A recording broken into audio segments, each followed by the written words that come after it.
on Kashmir, actually we have done, I think, a good job solving most of it. I think removing Article 370 was step number one.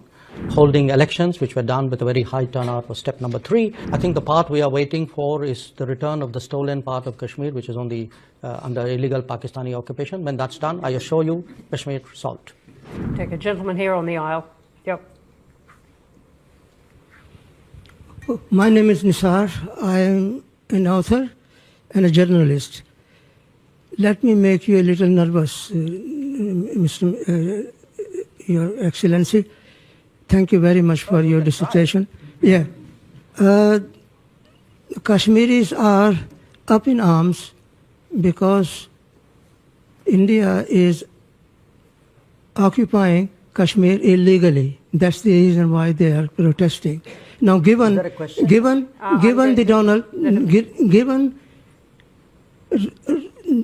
Mr. Trump's zeal for striking peace and peace deal, can Narendra Modi use his friendship with Donald Trump to solve out the problem of Kashmir? There are 1 million soldiers stationed in Kashmir to control 7 million Kashmiris.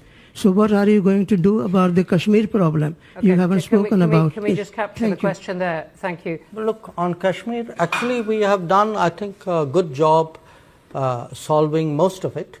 I think removing Article 370 was step number 1.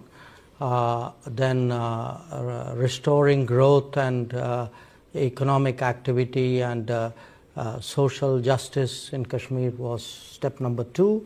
Holding elections, which were done with a very high turnout, was step number 3. I think the part we are waiting for is the return of the stolen part of Kashmir, which is on the under illegal Pakistani occupation. When that's done, I assure you, Kashmir solved.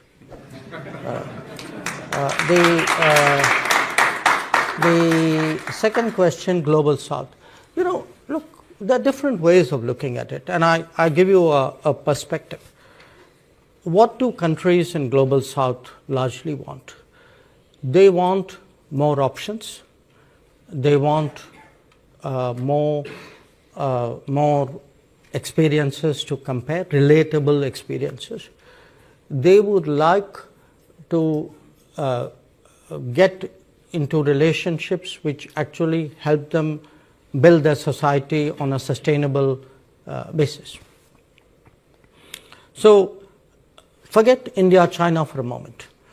I think what is happening and is that much of the Global South in the previous decades had very limited options. You know, they either had Western options, they had multilateral development banks, which were in a way associated with it. Within the Western options, they had maybe some subsets out there. Then at some point, they had Soviet/Russian options. Then you had a set of China options. Now today, if there are Indian options, I would argue that actually it's better for the Global South. It's not worse, because they now have many more possibilities to choose from. They will be in a position to evaluate which of these options and which of these relationships somewhere fit into their growth aspirations. And I can certainly say, you know, where India is concerned, we have today projects in almost 80 countries of the Global South. We have delivered actually about 600 significant projects in the last many years. And I do think that by doing so, I mean, obviously the partner country is benefited, but it also strengthens the hands of the partner country in dealing with other relationships.